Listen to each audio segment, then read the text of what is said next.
Do you have gym anxiety and you're trying to figure out how to overcome it? Yeah, I think we've all been there at some point or the other. So, here are my 10 tips on how to tackle gym anxiety. So, check it out. What's going on, beautiful people, and happy Wednesday! It's Wednesday, woo! So, at Hustling and Healing, Wednesdays are Wellness Wednesday! It's Wellness Wednesday. And if you couldn't tell from the intro clip, what we're going to be talking about today are my 10 tips on how to tackle that gym anxiety. These are just things that I've learned along the way, just going to the gym as much as I do. And I want to share it with you all because maybe someone out there has had gym anxiety or still has gym anxiety. So I just want to let you know that you're not alone, and here are some helpful tips that have been great for me personally. So let's get started. Number one. Start where you're comfortable. So if you're comfortable on the treadmill, start in the treadmills. If you're comfortable in fitness classes, start in the fitness classes. Start where you're comfortable and then work your way to the other places that you would like to explore. Number two, wear something that you're comfortable in. So I know a lot of people are like, I gotta look cute for the gym, so they wear a cute sports bra and cute shorts or leggings, or guys are like, I don't really care what I wear. Wear whatever you're comfortable in. It doesn't matter as long as you're like decent. Like, wear what you want, because that will then help you get out of your head and do what you need to do when you're at the gym. Number three, it is okay to watch instructional videos or read the instructions on the machines. No one expects you to know how to use every single machine or how to do every workout. And if they do, that's weird. They're weird. So if you need to take a second and read the instructions, because I'd rather you do that and do it right than hurt yourself thinking that you know what you're doing because you're too big and bad to read the instructions and not able to admit that you don't know.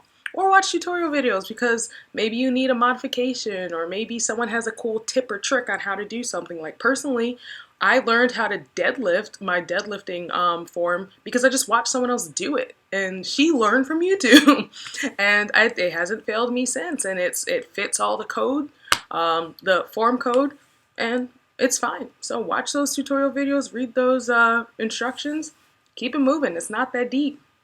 Number four, ask for help when you need it. And this includes everything. So if you need your form checked, ask for help. If you need a spot, ask for help. If you don't know where something is, ask for help. If you don't know what you're doing, ask for help.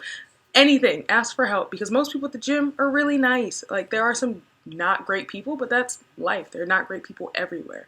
But if you ask for help, then you're less likely to hurt yourself, you're less likely to embarrass yourself, and then maybe you just made a new friend or an acquaintance. You never know. So ask for help. Swallow that pride and ask. Number five, try new things. You just might like it. And this goes back to starting where you're comfortable. Once you're comfortable, try new things. Like if you've never been to CrossFit, try CrossFit. You might love it. You might hate it. Who knows? You'd never know until you try it. Try taking a spinning class. You might love it. Try a different workout than what you normally do. You might like it. Try new things. It's a good way to explore the gym because it's so much more than just what you're doing. So check it out. Number six, most people aren't looking at you. They're looking at themselves. Most people that go to the gym are super into themselves because they're either checking their form to make sure that they're doing it okay. They're either looking at themselves and just zoning out, and it looks like they're looking at you through the mirror, or they're just checking themselves out. Like, most people are not paying attention about what you're doing unless you're like being super loud, obnoxious, grunting, unless they think you're gonna hurt yourself, or if they're looking at your workout and thinking, hey, maybe I should try that, or I really like their outfit. And most of it's not malicious at all. So, and if it is, those people aren't the best people, and you just kind of got to deal with it. So, again, most people aren't looking at you, they're looking at themselves. Number seven, or I guess it's reversed. Number seven, there we go, is if someone is using equipment that you need to use, ask if you can work in their rest periods. And most people will be okay with it. And it's okay if they say no, that's fine. Just wait.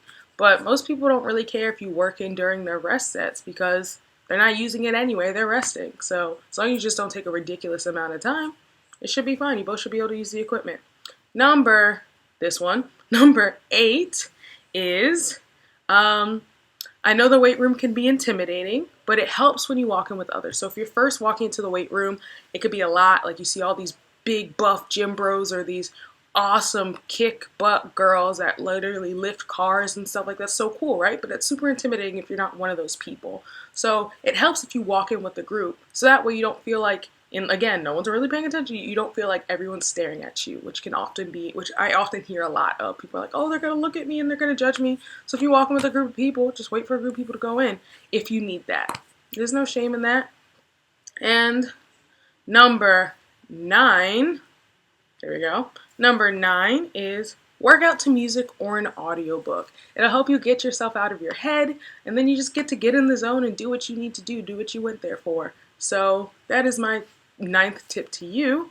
Pretty self-explanatory. And number 10, and one of the most important ones, is that it doesn't matter what you look like. It doesn't matter if you're fat, skinny, tall, short, fresh off of having a baby, or you're pregnant, or maybe you have an injury or disability. It doesn't matter, because everyone's at the gym to better themselves. And everyone in the gym is at different parts of their journey. So they respect you for you just even being there. You should respect you for even just being there, because everyone's just trying to better themselves. So that is it. Those are my 10 tips for managing and tackling that gym anxiety. If you like this video, if you could relate, if you have any other tips, go ahead and hit that like button, and don't forget to like, share, and subscribe, and hit that bell down there to get notifications about my next video, and drop some more tips in the comments. If you're interested in following me on other forms of social media, I am on Instagram, Twitter, and of course YouTube. And finally, if you're interested in other forms of content I post, I do post 3 times a week. That is Monday, Mo Money Monday, Wednesday, Wellness Wednesday, Sunday, Self Love Sunday. Thanks so much for tuning in. I hope to see you all on Sunday. Much love. Have a great Wednesday. Bye.